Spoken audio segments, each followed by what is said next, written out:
സ്വർഗം മൗനത്തിലേക്കാഴുന്ന നിമിഷം അനശ്വരത ഹൃദയമിടിപ്പായി പരിഭാഷപ്പെടുന്നു. നിത്യത സമയത്തെ സ്വാഗതം ചെയ്യുന്നു. മനുഷ്യഗർഭപാത്രത്തിൻ്റെ ഒരു മൂല ദൈവം കടം ചോദിക്കുന്നു. ആത്മാർപ്പണം ദാരിദ്ര്യത്തിൻ്റെ പിള്ളക്കച്ച പൊതിഞ്ഞു കിടക്കുന്നു. ആകാശം അപ്പത്തിൻ്റെ വീട്ടിലേക്കു നടയിറങ്ങി വന്നു. 30 വർഷങ്ങൾ പൊടിയിലും ചെളിയിലും അവൻ പാദമൂന്നി. തടികടഞ്ഞ കൈകൾ ആത്മാക്കളെ മനഞ്ഞു. സ്നേഹം സാധാരണക്കാരന്റെ ഭാഷയായി പടർന്നു.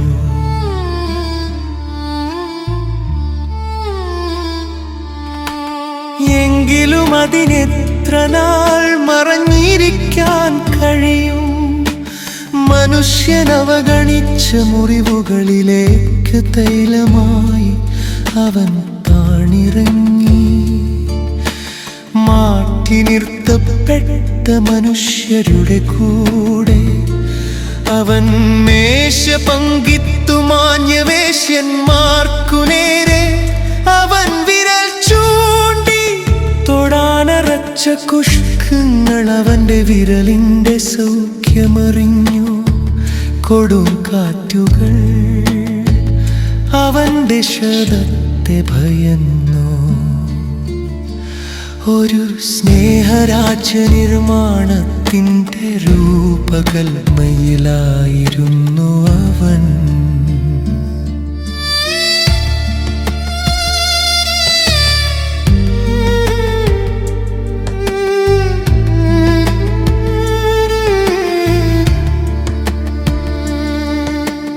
മരണത്തിൻ്റെ കനത്ത ഇരുട്ടിലേക്കൊരു നക്ഷത്രം അടർന്നു വീണു. ജീവൻ കയ്യിലെടുത്തിട്ട് ചോരയെത്തിച്ചുകൊണ്ട് അവനെഴുതി, ഇതെന്റെ ശരീരം. ആണികൾക്കു തുളയ്ക്കാനാവാത്ത പ്രണയം. സ്നേഹത്തിനു മുൻപേ പറന്ന നീറ്റലുകൾ. കുടിക്കേണ്ട പാനപാത്രത്തിൻ അധരങ്ങളുടെ ചുംബനം. മഹത്വത്തിലേക്കല്ല മാനഹാനിയിലേക്കാണ് അവനെ ലോകമുയർത്തിയത്. എന്നിട്ടും ഞെരിച്ച പാണികൾ വശത്തെ കള്ളന്മാർക്ക് ചാഞ്ഞുറങ്ങാനേകി. തക്തവും ജലവും ഒഴുകി വീണടുത്ത് ഒരു തരുമുളച്ചു.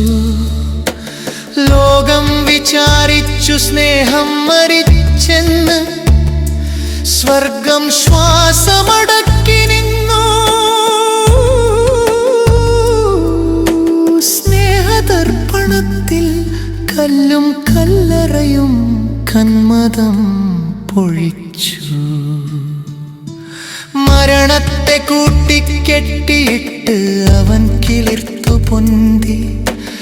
ഉരുട്ടിവെച്ച കല്ലുകൾക്കുമീതെ ജീവന്റെ ഉത്സവത്തിൽ മൺതരി പോലും നൃത്തമാടി. മുറിവുകൾ വിജയത്തിൻ്റെ കൊടിപ്പങ്ങളായി. പരാജയപ്പെട്ട മനുഷ്യത്വത്തെ അവൻ പിതൃകരങ്ങളിലേക്ക് ഉയർത്തി പ്രതിഷ്ഠിച്ചു.